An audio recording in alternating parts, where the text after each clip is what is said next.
Chapter 21, The Dark Night. If you are enjoying this audiobook, please take a moment to like and subscribe so I can continue to make content just like this. On earth is known to none the smile that is not sister to a tear. Eliot. Margaret and her father walked home. The night was fine, the streets clean, and with her pretty white silk, like Lizzie Lindsay's gown of green satin in the ballad, kilted up to her knee, she was off with her father, ready to dance along with the excitement of the cool, fresh night air. "I rather think Thornton is not quite easy in his mind about this strike. He seemed very anxious tonight." "I should wonder if he were not. But he spoke with his usual coolness to the others when they suggested different things, just before we came away." "So he did after dinner as well. It would take a good deal to stir him from his cool manner of speaking, but his face strikes me as anxious." "I should be if I were he. He must know of the growing anger and hardly smothered hatred of his work-people, who all looked upon him as what the Bible calls a hard man, not so much unjust as unfeeling, clear in judgment, standing upon his rights as no human being ought to stand, considering what we and all our petty rights are in the sight of the Almighty. I am glad you think he looks anxious. When I remember Boucher's half-mad words and ways, I cannot bear to think how coolly Mr. Thornton spoke." "In the first place, I am not so convinced as you are about that man Boucher's utter distress. For the moment, he was badly off, I don't doubt. But there is always a mysterious supply of money from these unions, and from what you said, it was evident the man was of a passionate, demonstrative nature, and gave strong expression to all he felt." "Oh, papa!" "Well, I only want you to do justice to Mr. Thornton, who is, I suspect, of an exactly opposite nature, a man who is far too proud to show his feelings. Just the character I should have thought beforehand you would have admired, Margaret." "So I do, so I should.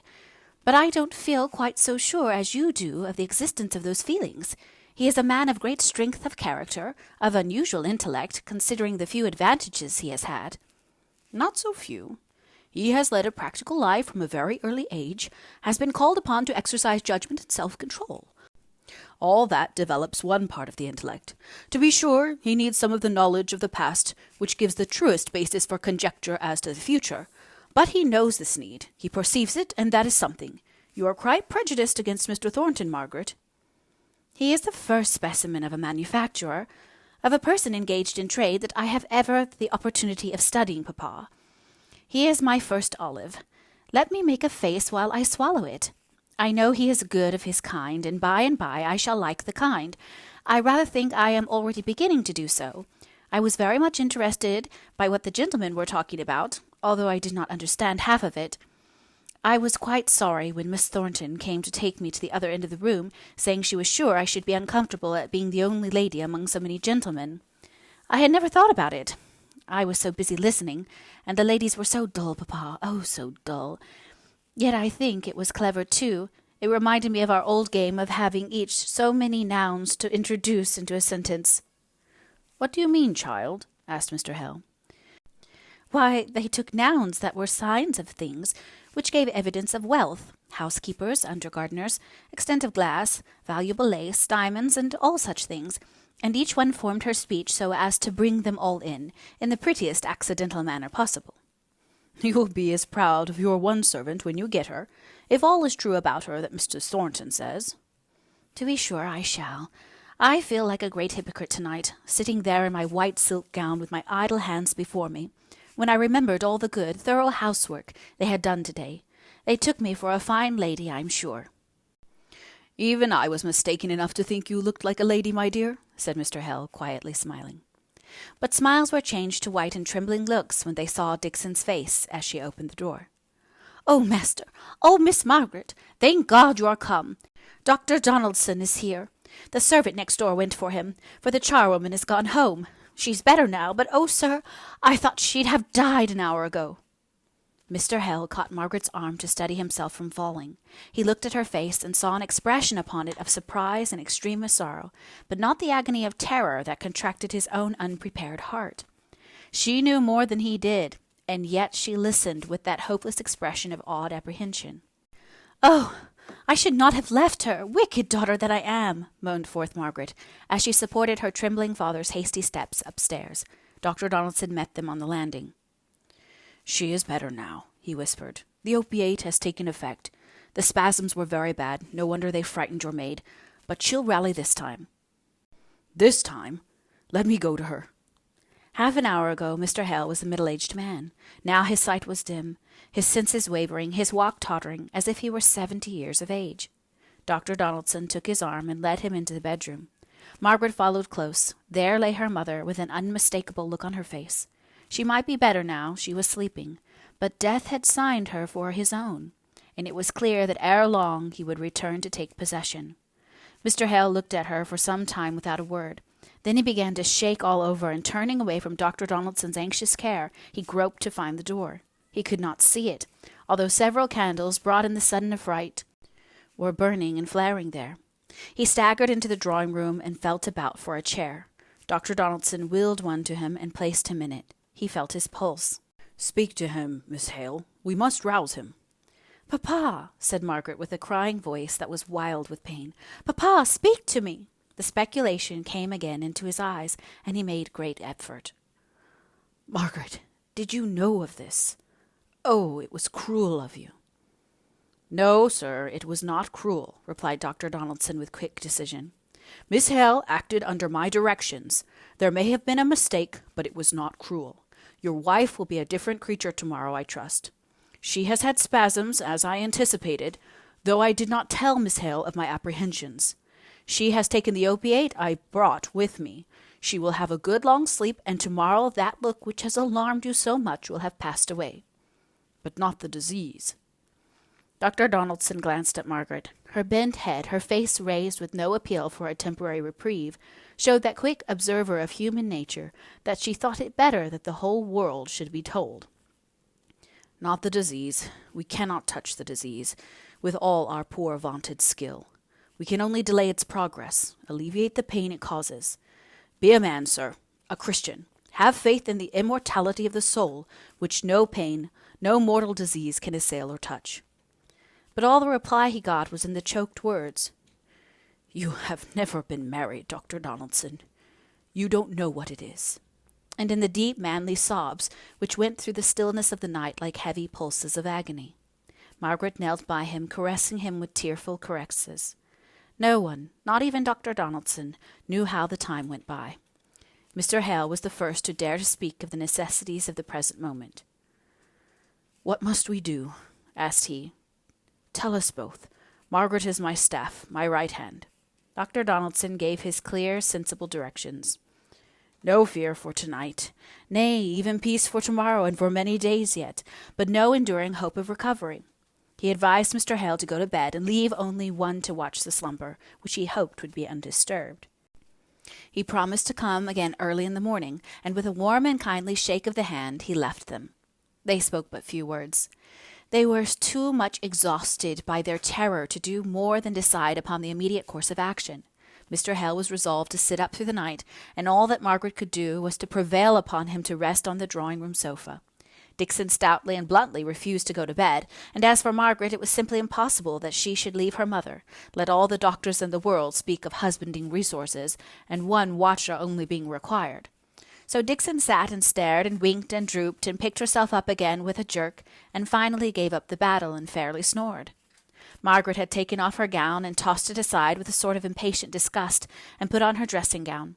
She felt as if she never could sleep again, as if her whole senses were acutely vital, and all endued with double keenness for the purpose of watching. Every sight and sound, nay, even every thought, touched some nerve to the very quick. For more than 2 hours she heard her father's restless movements in the next room. He came perpetually to the door of her mother's chamber, pausing there to listen, till she, not hearing his close unseen presence, went and opened it to tell him how all went on, in reply to the questions his baked lips could hardly form. At last he too fell asleep, and all the house was still. Margaret sat behind the curtain thinking. Far away in time, far away in space, seemed all the interests of past days. Not more than 36 hours ago she cared for Bessie Higgins and her father, and her heart was wrung for Boucher. Now that was all like a dreaming memory of some former life. Everything that had passed out of doors seemed dissevered from her mother, and therefore unreal. Even Harley Street appeared more distinct. There she remembered, as if it were yesterday, how she had pleased herself with tracing out her mother's features in her Aunt Shaw's face, and how letters had come, making her dwell on the thoughts of home with all the longing of love. Helston itself was in the dim past. The dull grey days of the preceding winter and spring, so uneventless and monotonous, seemed more associated with what she cared for now above all price. She would fain have caught at the skirts of that departing time and prayed it to return, and give her back what she had too little valued while it was yet in her possession. What a vain show life seemed! How unsubstantial and flickering and flitting! It was as if some aerial belfry, high up above the stir and jar of the earth, there was a bell continually tolling. All are shadows, all are passing, all is past, and when the morning dawned, cool and grey, like many a happier morning before, when Margaret looked one by one at the sleepers, it seemed as if the terrible night were unreal as a dream. It too was a shadow. It too was past. Mrs. Hale herself was not aware when she awoke how ill she had been the night before. She was rather surprised to see Dr. Donaldson's early visit and perplexed by the anxious faces of husband and child.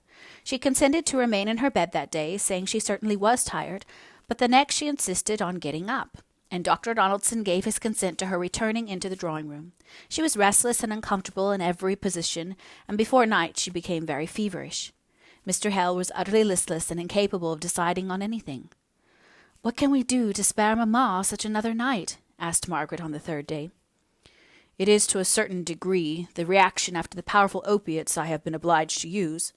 It is more painful for you to see than for her to bear, I believe, but I think if we could get a water-bed it might be a good thing. Not but what she will be better tomorrow, pretty much like herself as she was before this attack.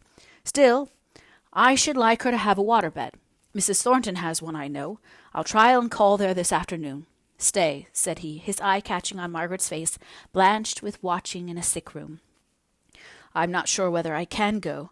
I've a long round to take. It would do you no harm to have a brisk walk to Marlborough Street, and ask Mrs. Thornton if she can spare it." "Certainly," said Margaret. "I could go while Mamma is asleep this afternoon. I'm sure Mrs. Thornton would lend it to us." Dr. Donaldson's experience told him rightly. Mrs. Hale seemed to shake off the consequences of her attack, and looked brighter and better this afternoon than Margaret had ever hoped to see her again.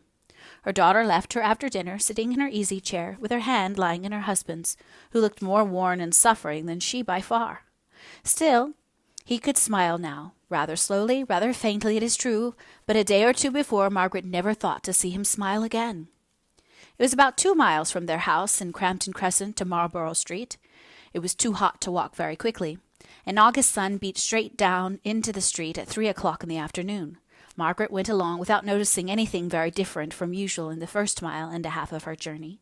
She was absorbed in her own thoughts, and had learnt by this time to thread her way through the irregular stream of human beings that flowed through Milton streets. But by and by she was struck with an unusual heaving among the mass of people in the crowded road on which she was entering. They did not appear to be moving on, so much as talking and listening and buzzing with excitement, without much stirring from the spot where they might happen to be. Still, as they made way for her, and wrapped in the purpose of her errand and the necessities that suggested it, she was less quick of observation than she might have been if her mind had been at ease. She had got into Marlborough Street before the full conviction forced itself upon her that there was a restless, oppressive sense of irritation abroad among the people, a thunderous atmosphere, morally as well as physically, around her. From every narrow lane opening out on Marlborough Street came up a low, distant roar, as if myriads of fierce, indignant voices. The inhabitants of each poor squalid dwelling were gathered round the doors and windows, if indeed they were not actually standing in the middle of the narrow ways, all with looks intent towards one point. Marlborough Street itself was the focus of all those human eyes that betrayed intensest interest of various kinds, some fierce with anger, some lowering with relentless threats, some dilated with fear or imploring entreaty. And as Margaret reached the small side entrance by the folding doors, and the great dead wall of Marlborough Milliard, and waited the porter's answer to the bell, she looked round and heard the first long, far-off roll of the tempest. saw the first slow surging wave of the dark crowd come, with its threatening crest tumble over and retreat at the far end of the street, which a moment ago seemed so full of repressed noise, but which now was ominously still. All these circumstances forced themselves on Margaret's notice, but did not sink down into her preoccupied heart. She did not know what they meant. What was their deep significance? What she did know, did feel the keen, sharp pressure of the knife that was soon to stab her through and through by leaving her motherless. She was trying to release that, in order that, when it came, she might be ready to comfort her father. The porter opened the door cautiously, not nearly wide enough to admit her. "It's you, is it, ma'am?" said he, drawing a long breath and widening the entrance, but still not opening it fully. Margaret went in. He hastily bolted it behind her. "The folk are all coming up here, I reckon?" asked he. "I don't know. Something unusual seemed going on, but this street is quite empty, I think." She went across the yard and put up the steps to the house door. There was no near sound, no steam engine at work with beat and pant, no click of machinery, no mingling and clashing of many sharp voices, but far away the ominous gathering roar, deep clamoring.